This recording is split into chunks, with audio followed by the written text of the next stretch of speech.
வணக்கம் நண்பர்களே, இது தமிழ் நண்பன் ஷார்ட்கட் சேனல். இப்போ நம்ம பார்க்க போகிறது டிஆர்பி எக்ஸாம், அதனுடைய ரிசல்ட் சம்மந்தமான தகவல் தான். ஸோ பார்த்தீங்க அப்படின்னா பாதி மாவட்டத்திற்கு ரிசல்ட் பப்ளிஷ் பண்ணிட்டாங்க. இன்னும் ஒரு சில மாவட்டங்களுக்கு தான் ரிசல்ட் பப்ளிஷ் ஆகாமல் இருக்குது.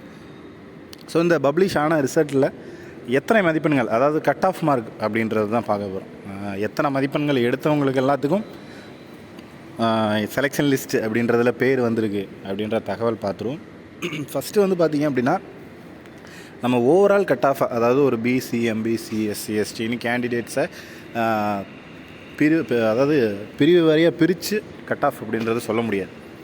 இதற்கு முதன்மையான காரணம், இதுக்கு டிஸ்ட்ரிக்ட் வைஸ் கட் ஆஃப் தான் அவங்க கொடுத்துருக்காங்க. ஒரு டிஸ்ட்ரிக்டில் 100 மதிப்பெண்கள் எடுத்த ஒரு கேண்டிடேட்டுக்கு கால் லெட்டர் வந்திருக்கும். ஒரு டிஸ்ட்ரிக்டில் 110 எடுத்த கேண்டிடேட்டுக்கு கால் லெட்டர் வராமல் இருக்கும். ஸோ முதல் காரணம் இதுதான், இதற்கு கட் ஆஃப் அப்படின்றது கொடுக்காமல் இருக்கிறதுக்கு. மேக்ஸிமம் இப்போ பார்த்தீங்க அப்படின்னா ஒரு 100லேருந்து 110, 120 கேள்விகள், ஒரு 120 கேள்விகள் இருந்துச்சு அப்படின்னா பிசி, எம்பிசிக்கு கேண்டிடேட்ஸ்க்கு அவங்க செலெக்ஷன் லிஸ்ட்டில் பேர் வந்திருக்கு, இன்டர்வியூக்கான செலெக்ஷன் லிஸ்ட்டில். ஒரு எஸ்சி, எஸ்டி கேண்டிடேட்ஸாக இருக்கீங்க அப்படின்னா ஒரு 100 கேள்விகளுக்கு மேலே எடுத்திருக்கீங்க அப்படின்னா அதுலேயும் வந்திருக்கு. ஸோ நான் என்னென்னா 100% எல்லாருக்குமே வந்திருக்கு, 120க்கு மேலே எடுக்கிற எல்லாத்துக்குமே வந்திருக்கு அப்படின்னு சொல்ல வரல. 120க்கு மேலே இருக்கிற 70% ஆஃப் பீப்புளுக்கு கால் லெட்டர் வந்திருக்கு.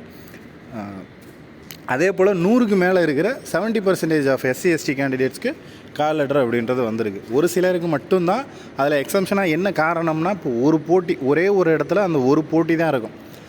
ஒரு வேக்கண்ட், அதாவது ஒரு வேக்கண்ட் இருக்கும். அந்த ஒரு வேக்கண்ட்டுக்கு 10 பேர் போட்டி போடுறாங்கன்னு வச்சுங்க. ஸோ எக்ஸாம்பிளாக கரூர் டிஸ்ட்ரிக்ட் ரிலீஸ் ஆச்சு. அந்த கரூர் டிஸ்ட்ரிக்டில் ஒரு வேக்கண்ட் இருக்குது, ஒரு போஸ்டிங், ஏதாவது ஒரு கம்யூனிட்டியில் ஒரு வேக்கண்ட் இருக்குது.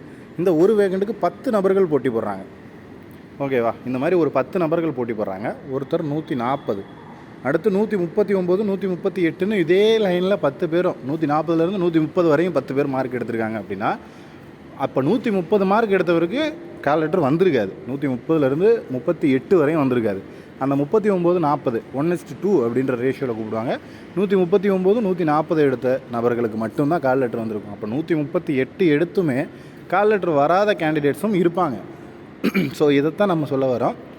ஹை மார்க் எடுத்தும் கிடைக்காமையும் இருக்கும், அல்லது லோ மார்க்.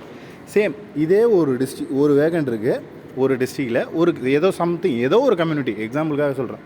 இந்த ஒரு வேகண்ட்டுக்கு 2 பேர் தான் போட்டி போடுறாங்க. ஒருத்தர் 120, ஒருத்தர் 80. அப்படிங்கும்போது இப்போ என்ன நடக்கும் அப்படின்னா, 80 எடுத்தவங்களையும் கூப்பிடுவாங்க, 120 இடத்துலையும் கூப்பிடுவாங்க. என்ன காரணம் அப்படின்னா 1:2 அப்படின்ற ரேஷியோவில் கூப்பிட்டாகணும். ஸோ அப்போ 80 மார்க் நீங்கள் 80 கொஷின் சரியாக போட்டிருந்தாலும் உங்களை கூப்பிட வாய்ப்பு இருக்குது, 120 கொஷின் சரியாக போட்டிருந்தாலும் உங்களை கூப்பிட வாய்ப்பு இருக்குது. அந்த இடத்துல பார்த்தீங்கன்னா 138 எடுத்தவங்களுக்கும் கூப்பிட முடியல. இங்கே பார்த்தீங்க அப்படின்னா 80 எடுத்தவங்களுக்கும் கூப்பிட்ருக்காங்க. ஸோ இதுதான் இந்த மாவட்ட வாரியாக ஒரு கட் ஆஃப் வருது. ஒரு டிஸ்ட்ரிக்கும் ஒரு கட் ஆஃப் அப்படின்றதும் கொடுப்பாங்க. எவ்வளோ பேர் அந்த இடத்துல, அந்த டிஸ்ட்ரிக்டில் எத்தனை நபர்கள் போட்டி போட்டிருக்காங்க அப்படின்றத பொறுத்தும் கட் ஆஃப் அப்படின்றது மாறும். எவ்வளோ பேர் அந்த தேர்வை எழுதியிருக்காங்க, எவ்வளோ பேர் ஆப்சண்ட் ஆகிருக்காங்க, அதை பொறுத்தும் மாறும். அதே போல் கம்யூனிட்டி வைஸ், இப்போ பிசியில் திடீர்னு ஒரு 500 பேர் அப்ளை பண்ணியிருக்கலாம், 500 பேரும் எழுதியிருப்பாங்க. இல்லை அதே சேம் 500 பேர் அப்ளை பண்ணிவிட்டு வெறும் 5 பேர் எழுதியிருந்தாங்கன்னு வச்சுக்கோங்க. அப்போ அந்த 5 பேருக்குள்ளே தான் போட்டி. 5 வேகண்ட் இருக்குது, 5 பேர் தான் எழுதியிருக்காங்க அப்படின்னா 5 பேருக்குமே வேலை. ஸோ இதுதான் நடக்கும். அவங்க அப்ளை பண்ணினதை பொறுத்தும் இருக்குது, எவ்வளோ பேர் ஒரு இடத்துல போட்டி போடுறாங்க அப்படின்றதும் இருக்குது. அதே போல் ஒரு சிலர் இந்த டிஸ்ட்ரிக்ட்லேருந்து வேறு டிஸ்ட்ரிக்ட் அப்ளை பண்ணியிருக்காங்க. ஸோ டிஸ்ட்ரிக்ட் மாற்றி அப்ளை பண்ணுறதுல எந்த ஒரு தவறும் கிடையாது, எந்த ஒரு பிரச்சனையும் கிடையாது. நீங்கள் தாராளமாக அப்ளை பண்ணலாம். ஏன்னா அங்கே இருக்கிற உங்களுடைய போட்டி என்ன, அந்த ஒரு வேகண்ட் தான். நீங்கள் எந்த டிஸ்ட்ரிக்டில் அப்ளை பண்ணாலும் ஸோ அது தகுதி தான் அப்படின்னு தான் எடுத்துக்கப்படும். நீங்கள் அதனாலலாம் கவலைப்பட தேவையில்லை, அதனால் பயப்படவும் தேவையில்லை. ஏன்னா இந்த சந்தேகத்தையும் நிறைய கேட்டிருந்தீங்க. ஓகேங்களா? ஸோ இந்த மாதிரி தான் கட் ஆஃப் மதிப்பெண்கள் அப்படின்றது அமையும். ஸோ மினிமமாக ஆவரேஜாக இப்போ கடைசியாக சொல்ல வர்றது என்னென்னா, ஆவரேஜாக ஒரு சில மதிப்பெண்கள் எடுத்திருந்தால் கூப்பிடுவாங்க அப்படின்றத தெரிஞ்சுக்கங்க. நீங்கள் ஒரு 100லேருந்து 110 கேள்விகள் இருக்குது, சரியாக போட்டிருக்கேன், நான் எஸ்சி, எஸ்டி கேண்டிடேட் அப்படின்னா, எஸ்சியாக இருந்தாலும் ஓகே இருக்கேன் அப்படின்னா கண்டிப்பாக ஒரு ரிசல்ட்டை எதிர்பார்க்கலாம். ஓகே, நம்ம பேர் வருமா வரலையா அப்படின்றத செக் பண்ணிக்கலாம். தாராளமாக வர்றதுக்கான வாய்ப்பு அப்படின்றது எனக்கு தெரிஞ்சு 90% வாய்ப்பு இருக்குது, இந்த மார்க் எடுத்துருந்தீங்க அப்படின்னா. ஓகே, இதுக்கு மேலே எடுத்தாலும் கீழே எடுத்தாலும் கஷ்டம், கீழே எடுத்துட்டிங்கன்னா கஷ்டம். அதே போல் 120 to 130 மார்க் எடுத்திருக்கேன், நான் பிசி, எம்பிசி, பிசிஎம் இதில் இருக்கேன் அப்படின்னா கண்டிப்பாக உங்களுக்கும் வந்து வாய்ப்புகள் அப்படின்றது பிரகாசமாக இருக்குது. ஒரு 90% ஆஃப் சான்சஸ் அப்படின்றது இந்த மார்க் எடுத்தவங்களுக்கும் இருக்குது.